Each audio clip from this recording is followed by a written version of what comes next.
The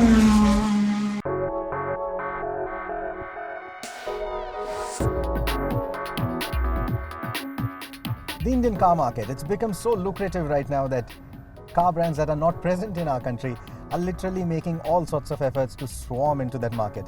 One of the latest car brands that will enter and start begin operations very soon is Kia. In fact, they will start selling cars in our market by the second half of 2019.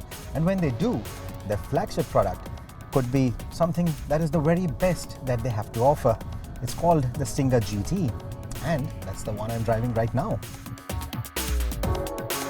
Across various price points, the Koreans have filled the void between the solidly built and sophisticated European cars and the reliable yet relatively inexpensive Japanese cars. We have seen plenty of Hyundai strike a balance between these attributes and add a plethora of features and creature comforts to the mix to create models that give their competition a run for their money. Their sister brand Kia shares a similar outlook, but they aren't stopping at SUVs, hatchbacks and sedans for the masses. They now want to challenge the luxury brands, and the Stinger GT is a step in that direction.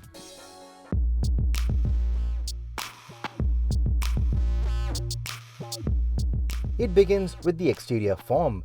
The shape of its sweeping roofline is a nod to European GT cars of the 60s, while the silhouette should remind you of cars like the A7. It isn't as sleek as a BMW 6 Series Grand Coupe, but has a similar nose-up stance.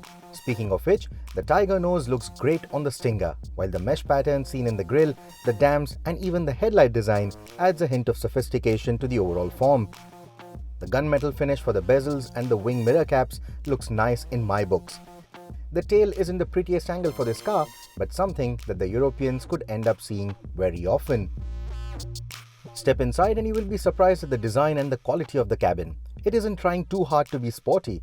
The layout is simple and smart. The infotainment software and its layout does remind me of the higher-end Hyundai cars, but it uses darker colors for its interface. It's like a flagship and in a very sporty way, and it's a very emotional flagship. I think at Kia we do have some emotional products. Okay, you say it's only SUVs and 5 doors and quite, everyday cars, but if you look at the Sportage or the Optima or the GT versions of the Ceed, for example, they are cars with a feeling and with a character, and they are emotional.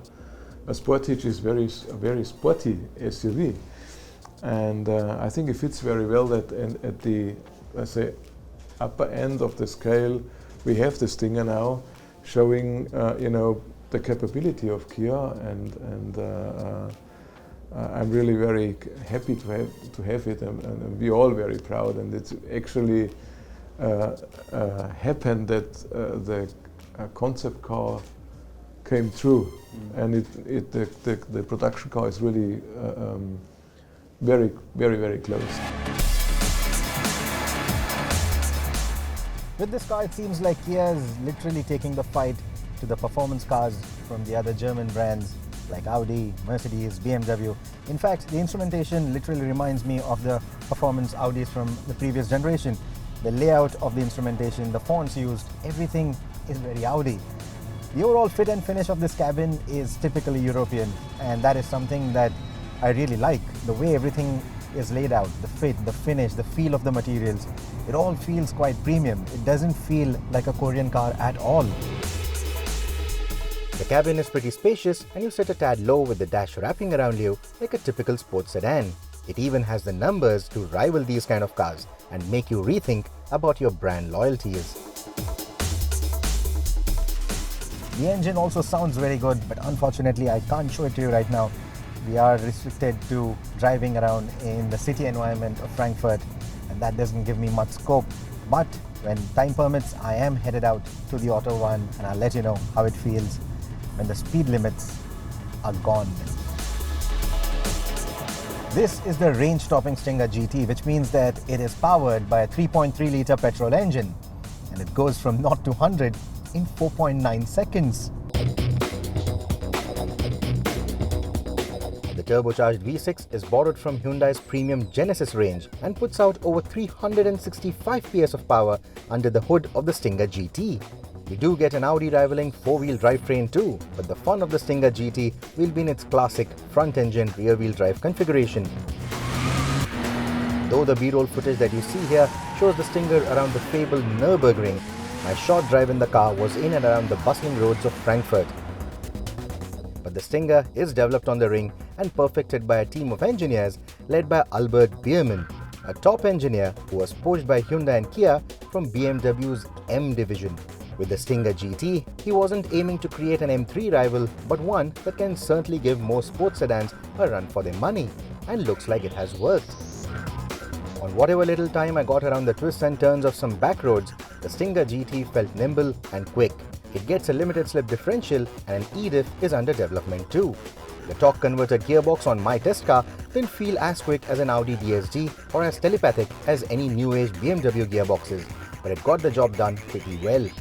Around faster roads though, it may feel otherwise and might just be the weak link for this car. The steering though is surprisingly good for a Korean car, feels quite precise in its operation and complements the intent of this car quite nicely. The progressive brakes and the grippy tires contribute further to make it a package worth considering. As I mentioned before, it could make its way to India as a halo car for Kia, where its role won't be that of undercutting or outselling its European rivals, but to establish the brand identity for Kia, and that it might do pretty well. So to sum this up, let me put it this way.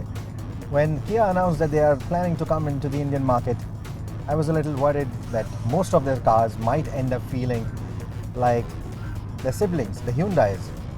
However, this car just changes that perception altogether. It's quite sporty in the way it behaves, in the way it looks, and in the way it drives. And that's a positive sign. In fact, I'm told that the Stinger GT is also going to define the way the future Kia cars are going to perform, the way that they are going to handle, the way they are going to drive. And if this is a sign of things to come, it really looks positive.